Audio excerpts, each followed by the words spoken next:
Hi, happy Monday. Nice to be here. Thanks to all the occupiers of White City Place for remaining to connect this way and continuing it on so that we can learn and engage, and stay well, really, in our homes while we discover what's going on with all the latest developments in this current pandemic. I hope you're all well. And if you've been following the meditations each week, then you'll know that we tend to cover a different theme each week. And then I'll take you through a guided meditation kind of around that theme. So it's really nice to understand that there are so many different reasons that we meditate. It's not just a one size fits all that you arrive on your mat, which, by the way, it doesn't have to be a mat. It can be a chair, it can be a sofa, it could be your bed. But I would actually advise, if you're going to use your bed, to sit up, because there's a very thin line between falling asleep and meditating. And that's because different brain waves are activated when you're meditating versus when you're asleep. So it is a fine line. And of course, you can get super relaxed and therefore feel like you want to just fall asleep. But there's also a relaxed awareness, and that activates different brain waves again. So I think I talked a little bit about that last week, how, depending on what it is that you're meditating on or for, i.e., if you need more clarity, if you want more focus, if you're feeling stressed, anxious, or maybe if you haven't been sleeping. There's many different reasons why you might choose to meditate. And so it's not a one size fits all. And there are very different formats, focuses, breath patterns that you can take to achieve whatever it is that you're looking for. So your meditation might not be the same every day. I mean, I think in the beginning it's nice to follow the same pattern. If you get used to something that kind of works for you for a while, then stick with it, and then you can start exploring the different ways of meditating. So lots of different ways. The main thing is that you feel comfortable in your body, in your physicality, because really you're just, you're going to be focusing on your mind, and you want your body to be nice and comfortable. And any distractions that you might have, like turning off your phone, or I was going to say in a quiet place, but no, I actually don't think a quiet place is that necessary. The reason being that when you are trying to meditate first few times, well, quite a lot actually, you'll have thoughts coming in. And I mean, you'll always have thoughts coming in, but they're always a higher magnitude when you're a beginner, and it takes a little bit of a while to quieten the thoughts, not get rid of them, just learn to quieten them, learn to acknowledge them, learn to know that they are there, and then learn to come back to the focus. So that's the kind of beginning, the first mechanics of learning to meditate. So when you have that out of the way and you've learned how to meditate, what you will realize is that it's not getting attracted to those thoughts. And you'll also learn to recognize what kind of thoughts you have coming in. So ideally, we don't want to ruminate or get attached to negative thoughts. So whether that's, an argument with a relative, a boss, or something that you just wish you hadn't done or seen, and you let it play over in your mind again and again and again. Or it could be a fear. It could be a fear about something. It could be fear about getting older. It could be fear about catching COVID. It could be anything at all that you won't let go of. And so you notice when those thoughts come up. And those are the thoughts that we don't want to get attached to. Don't want to confuse you because your brain is designed to think. So that's why I say you don't eliminate all thoughts. There's no clean canvas in meditation where you have absolutely no thought. It's that you might have longer periods of time between thoughts where it feels like there's a space of no thought. That's the goal. And then you get a thought in. You go, oh, okay, there's that thought. I don't have to get attached to it. And then you go back to whatever your focus of the day might be. And then you're trying to extend that space between the last thought and your next thought just by focusing or concentrating on this one thing, whether it's your breath or a candle or an image or a body feel or a sound. So back to the idea about when you're finding the right place to meditate and time. And I was about to say with the sounds are a little bit like thoughts in that you can hear them. Sounds tend to be a little bit more transient, but kind of will come and go. So they are, they could be passing you. If you're sitting outside, for example, and you're meditating and somebody walks by, you can kind of hear the footsteps coming and then they're there and then they go.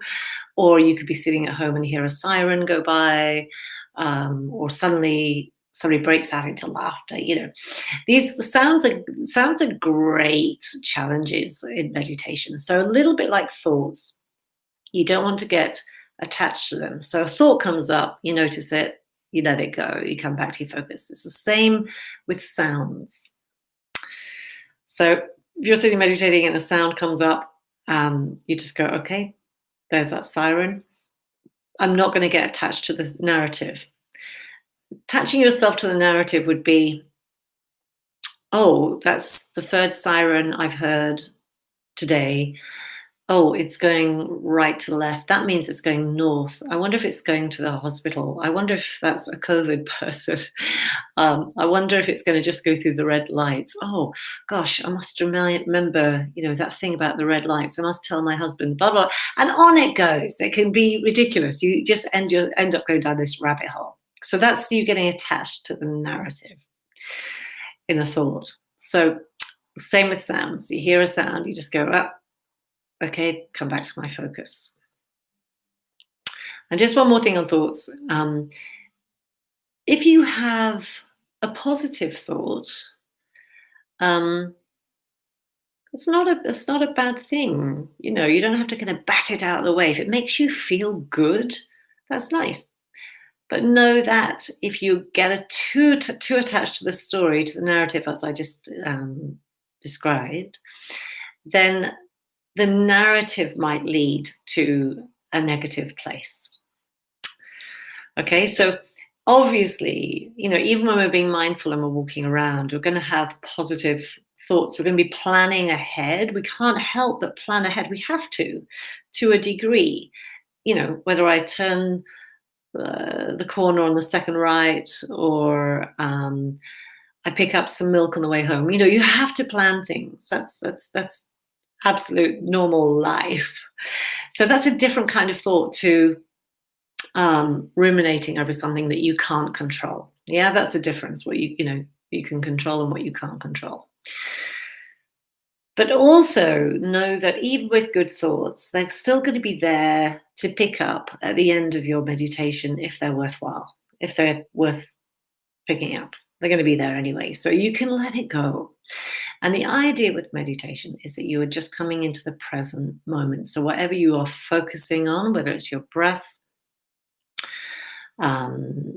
or how your body is feeling, or maybe it's sounds. Maybe it's just listening to the sounds around your space, or maybe it's what you can see behind your eyelids. We cover all these different angles in my meditations over the weeks. So whatever your focus is, it's just reminding yourself to come back there. And again, you're going to extend that space between the thoughts. Okay. So today I want to talk about coherent breathing. And what does that mean? So coherent breathing is all about breathing for the same amount of time on both the in and the out breath. So if I breathe in for a count of 5, I want to be able to breathe out for a count of 5. Now, the reason that this is important is that your coherent breath works with your heart. So every time you breathe in, whatever speed your breath is, every time you breathe in, it's an energizing breath, and your heartbeat goes a little bit quicker. It's minuscule. You would have to see it on a graph to visualize what that looks like, but it's the heart rate variability. So it's not how many beats you have per minute.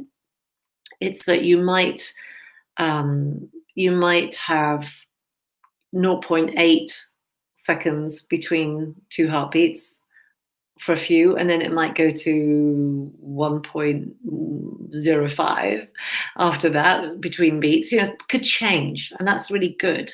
It's good to have these changes. And with every in-breath, it's energizing. That little beat gets a little bit quicker, and on the out-breath, it slows it down. Even though it's minuscule timings, that actually allows the heart to rest on the out-breath. So if we make the breaths longer, most people breathe about 2 seconds or 3 seconds for the in and out, more like 2.5 probably. If we can make that longer, then it's also easier on the heart. So if we breathe in for 5 seconds and out for 5 seconds, then that means that there's enough energy getting the heart on the breath in, but more importantly, probably there's just as much time for it to rest on the breath out. And this engages the parasympathetic nervous system. This is your relaxed response. But if you think about your breath being even on both sides, so when you breathe in, it's the energetic response, which is the sympathetic nervous system. That's your fight or flight. And when you breathe out, it's the relaxed response, the parasympathetic nervous system. Then wouldn't it be ideal to have them both the same length? So that is why we do the coherent heart breathing. And 5 seconds is the optimal time. Majority of people don't breathe 5 seconds in and 5 seconds out consistently. You might for a wee while, but probably not unless you really think about it. When the rest of the day you'll kind of slip into your regular breathing, and that's fine. But even if we do a few minutes per day on 5 seconds in and 5 seconds out, this has a really beneficial effect on not just our heart, but our overall well-being, because it engages your parasympathetic nervous system, which looks after all your organs. It keeps everything in balance. It's a really good place to be. It also keeps your blood pressure at a nice steady rate. So I hope that's enough to encourage you to do some of this coherent breathing. So we're not going to do it all the way through the meditation. That's a long time at first. Takes quite a lot of practice. But what I would like to explain now, rather than when you have your eyes closed, just because I don't want to kind of stop and start you, I want you to be able to meditate for the full time once we close our eyes. But what I'd like to mention is when you start breathing, there's a few things that will happen. When you start trying to breathe in even-sided breath. First of all, it takes a bit of practice to get the right amount of breath in, because you might find yourself filling up too quickly and then you've still got 2 seconds left, but you're full. So you might need to kind of like monitor how slowly you're breathing in on that in-breath. And then it's the same on the out-breath as well. So you want to be able to not have too much breath left maybe at the end of 5. Or you might not have enough breath at the end of 5. So you've let too much out at the beginning, you see? So you just have to kind of play around with those different sides. And it takes a little bit of time to get used to how much breath to breathe in and breathe out. Now, the other thing I wanted to mention is that when we get to the top of a breath and then we breathe out, it tends to be quite a sort of jagged edge. You breathe to the top and then you breathe out to the bottom. And it kind of gets quite jagged. We want to try and get a really nice, smooth, rounded corner at the top of that wave. That would be ideal. And I'm noticing on my computer that this video is pausing a little bit, so I don't want that to happen in our meditation. I'm going to change the Wi-Fi, so just bear with me for a minute because I don't want you to have to miss out on that. That'd be not cool. Personal hotspot, do that. Wi-Fi's been a bit funny today, so that's good. So just bear with me one moment. We've come to a good place to stop anyway, just while I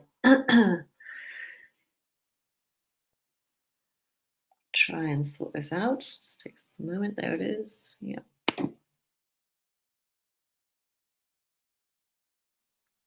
All right. We're back. I hope this continues to work and I didn't lose you.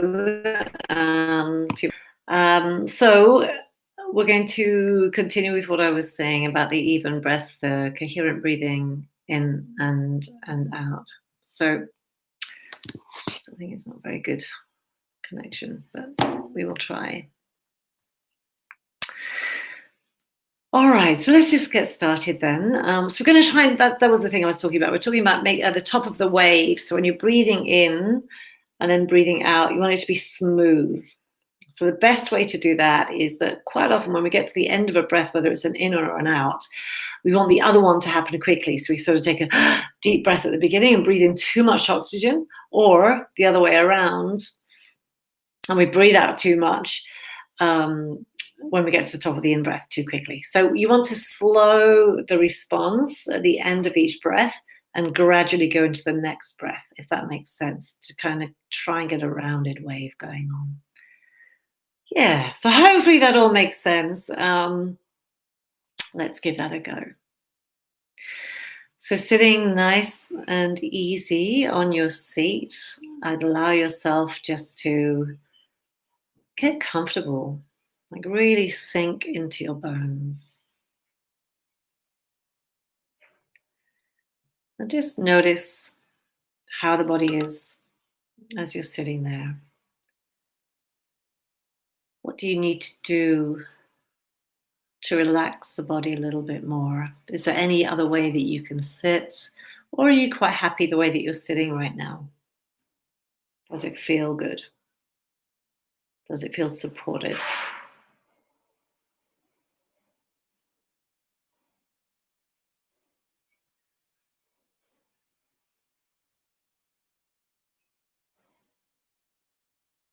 And let's get a little bit deeper into the body. And I'm going to bring your attention to your right heel. I'm going to go around your body and bring your attention to various limbs and parts of your body. And every time I mention somewhere, I just want you to see if you can relax into that place. And it might just be that you bring your awareness there. So you're trying to feel all the bits that I mentioned, you're trying to feel them from the inside out. That makes sense. Get a sense of where they are in your body. So we'll start off with that right heel, the right heel of the right foot. Just take your attention there.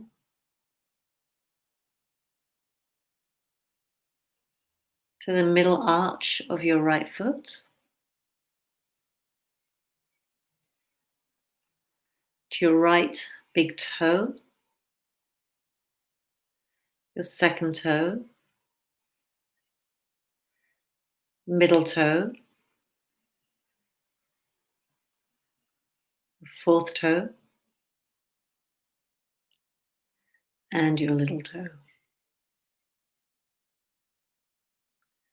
Take your attention to your right ankle.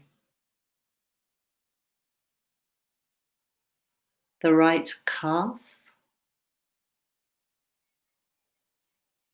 your right shin bone,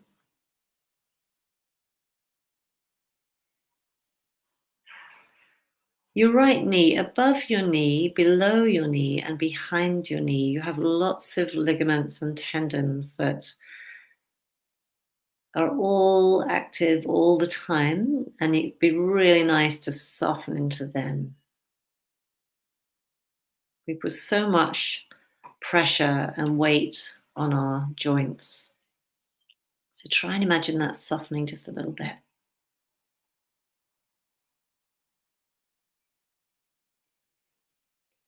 And then just flipping over to the left hand side, take your attention to your left heel, the left inner arch, the left big toe, second toe, third toe, fourth toe, little toe,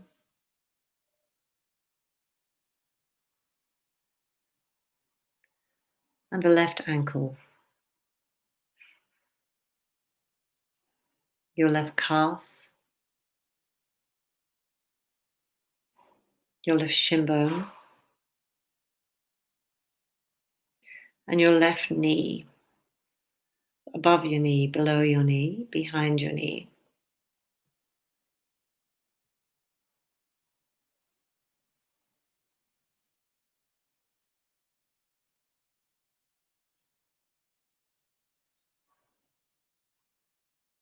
And take your attention to both of your hips, grounding you, supporting you.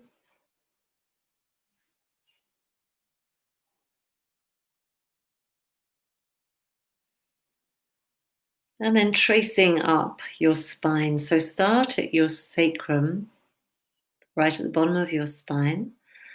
And just imagine going all the way up, vertebra by vertebra, up the vertebral column, up your spine, slowly until you get to the nape of your neck. And then just imagine somebody's very gently got their hands on your shoulders and they're just easing your shoulders away from your ears.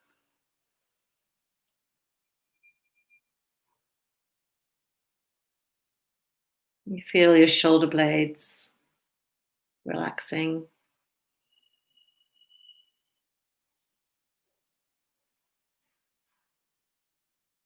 And just traveling down your arms, past your elbows to your wrists. And if your palms are resting on your lap or the sofa or the chair, the table, just turn them up so the palms are facing the ceiling or the sky if you're outside. And we'll just start off with the right hand. Now, when I mention a digit, so a thumb or one of your fingers, just try and not move it. There's a real tendency to want to move your fingers when you bring your attention to them. Try not to. Just see if you can feel it from the inside out. Just get an awareness of where it is and that you can feel it. So start off with your right thumb, your right index finger, your middle finger, your fourth finger, and your little finger. And then take your attention to the palm of your hand, the skin on the palm of your hand. So sometimes with the palms facing up and relaxing on the laps, you can feel almost like a little bit of energy in the palm of the hand. Sometimes, not everybody does, and it doesn't matter if you don't. But just bring your attention to any sensations in the palm of your hand. Might be pins and needles. It might just be feeling the back of the hand on the lap. Whatever is right is right. Don't worry about it. Whatever you can feel.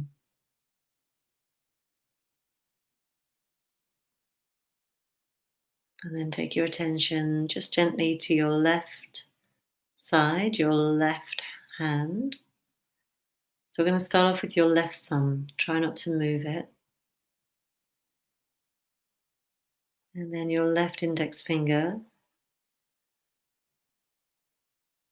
middle finger, fourth finger, little finger. And then again, the palm of the hand, the skin, any tingling, maybe a sense of something heavy in your hand. Maybe not, could be the opposite. Or it just might be the air that's exposed to the skin now.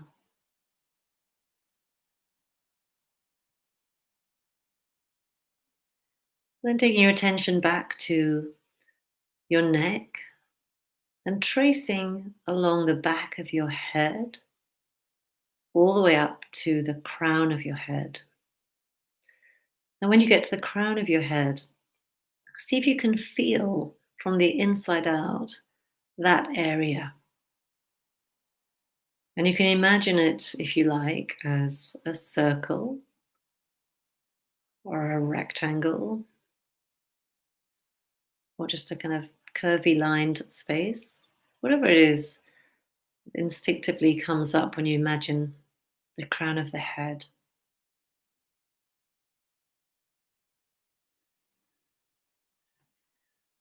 And just imagine there's a tiny little rope going from the crown of your head up to the ceiling, and somebody's gently pulling on that rope, just very, very small pull, so that the chin comes into the chest a little bit more.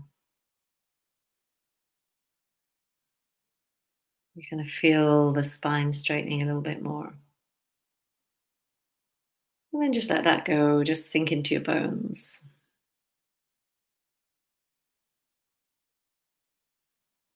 And just feel the whole body down. Just soft, relaxing, heavy.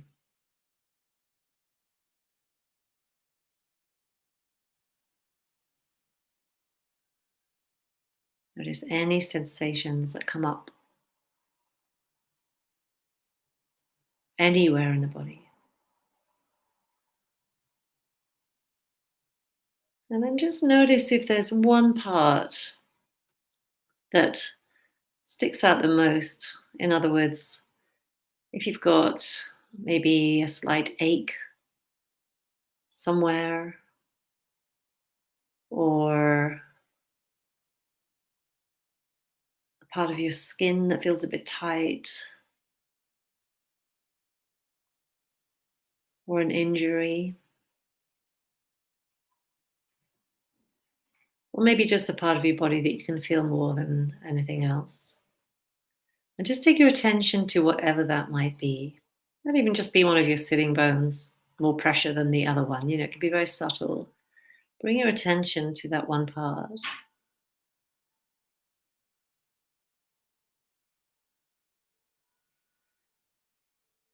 And then let that one part go and then take on the whole body. So imagine that whatever it was that you were focusing on just kind of melds into the rest of your body. And you just feel the whole body softening. So no isolated parts, just the whole body working together.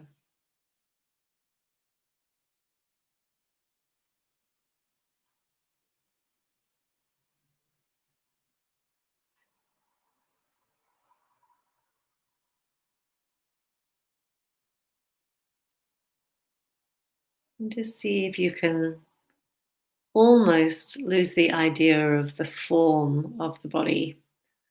So you become this kind of melted cell, like one big cell. Your body's just one big cell.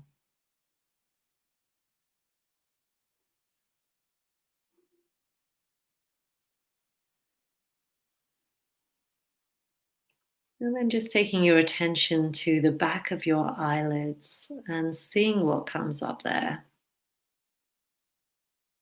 It might be a strong color, like a purple or a pink or a red or an orange. Or it might just be black. It depends how dark or light your room is. Even with no light, you can always see something at the back of your eyelids, even if it's just a kind of murky shade. Just noticing what you can see and really looking at it. What shape does it have? And is it moving or is it staying still? And if it is moving, can you move with it?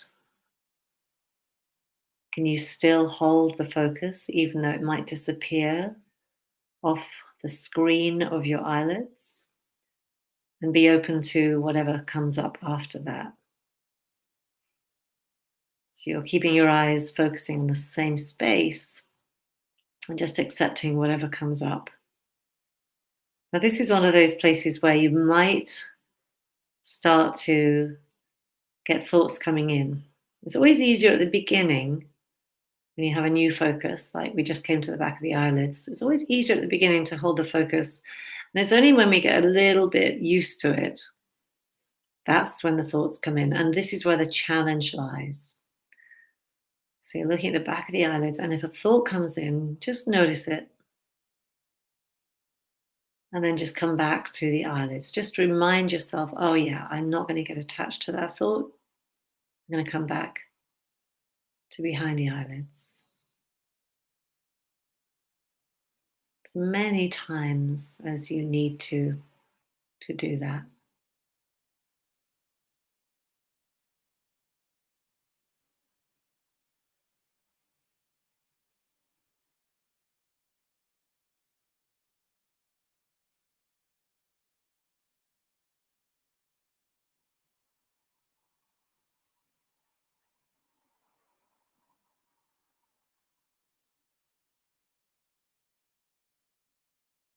Just come back to the back of your eyelids. If you lose the focus, remember that's not a bad thing. Noticing the thoughts is the first step in meditation.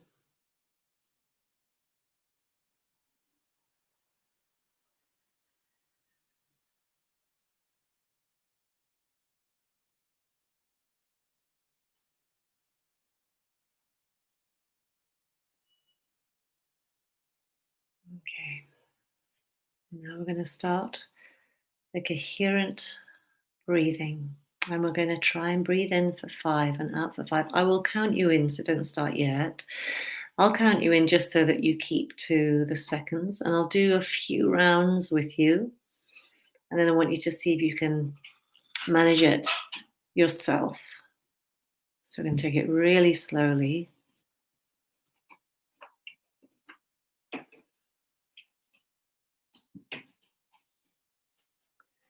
So let go of all of your breath. All to go. There's always some more to let go of. So once you've breathed out, breathe out some more. And if that means pulling your navel into your spine, do that. Let all the breath come out. And then when you're ready, breathing in through the nose if you can. 2, 3, 4, 5. And out. 2, 3, 4, 5. And in. 2, 3, 4, 5. And out. 2, 3, 4, 5. And in. 2, 3, 4, 5. And out. 2, 3, 4, 5. And in. Slower. 3, 4, 5. And out. 2, 3, 4, 5. And in. 2, 3, 4, 5. and out. 2, 3, 4, 5. Keep this going in your own time.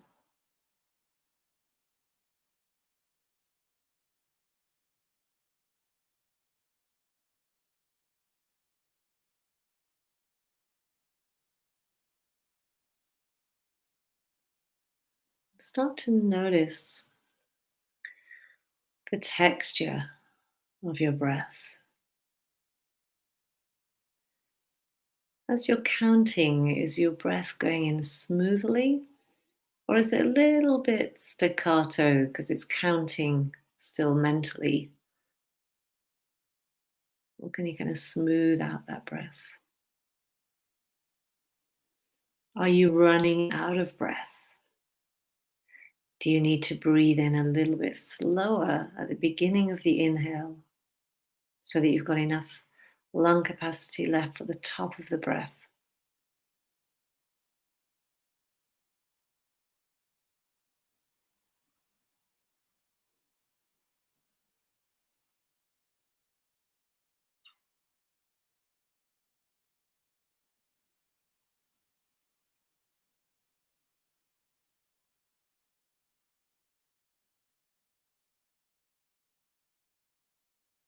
After you've done a few counts, you might start getting some thoughts invading your space. Don't worry about that. That's very, very normal. Just come back to your breath count. If you get out of breath, just stop for a moment. Let yourself have a couple of normal breaths and then just resume again.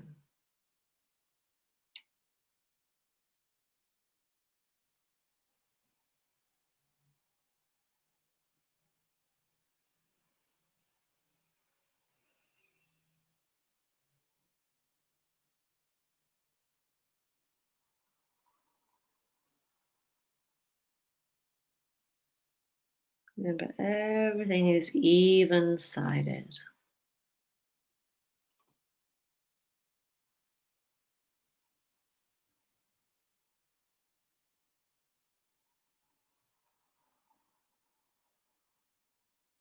If you find that you start to get distracted after you've done a few, while you're still counting, maybe you can notice if you're experiencing any sensations in the body while you're doing that. So it does split your focus a little bit, but just if you find yourself getting more distracted than usual, then bring in another sensation, and that can be your body, how you feel. But keep the counting going so the breath remains coherent.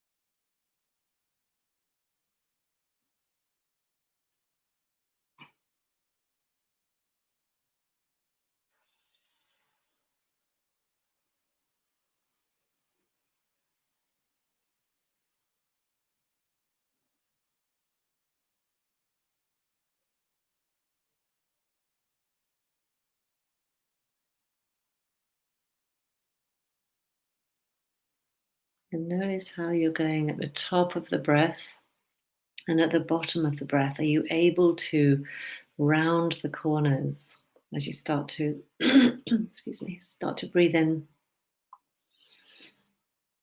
And then when you breathe out, so if you go into it slowly, if you're trying to round the corners at the top of the in breath and at the bottom of the out breath, if you're trying to round that so that you've got a really nice rounded wave of breath, a tip is to go into it slowly. So if you come up to the end of your in breath, don't breathe out too quickly. Do a really slow exhale. Like start it slow. Don't start it fast. Start it slow and see if you can round the corner. It takes a lot of practice It's a really nice one to get into, and at the same of the out breath. At the end of the out breath, you don't breathe in too quickly, you just slowly, even though you're dying to breathe in, you're just slowly sipping the air in. And then, of course, you can take a fuller breath. So just keep that going, the count of 5, seeing if you can round those waves. So they're not jagged waves, they're rounded waves.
Just do a couple more of those in your own time, no rush, just take your time.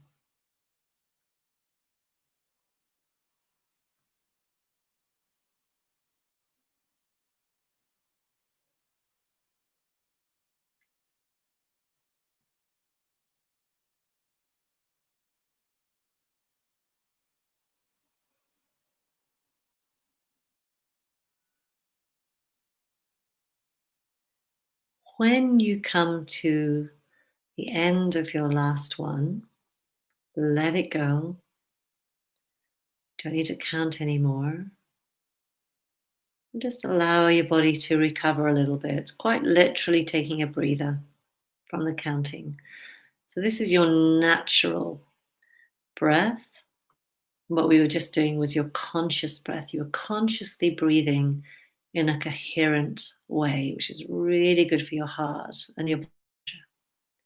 So, just sinking into this easy chair for a moment, just noticing how the body feels as it recovers and lets go. And again, taking your attention to the back of your eyelids.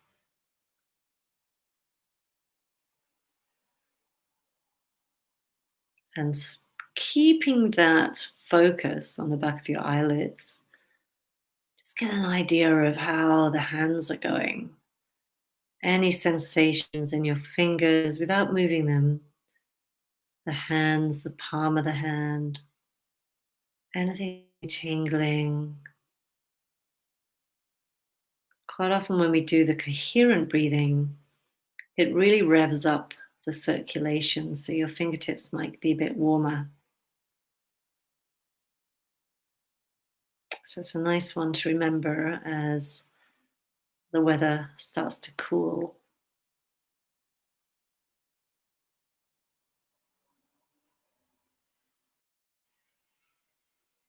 So please feel free to stay as you are for as long as you like. If you're in a really nice, relaxed, calm space, stick with it. I will be here next week. I'll do one more. But if you do, and when you decide to come out of your meditation, do it really, really slowly so that you start to open your eyes gently, allowing the light to come in nice and slowly. You transition back in a very calm and mindful way. But stay there if you're happy meditating, and if you're in a good space, use it. And I will end the session now and hope to see you next time. Take it easy between now and then. Stay where you are if you're happy.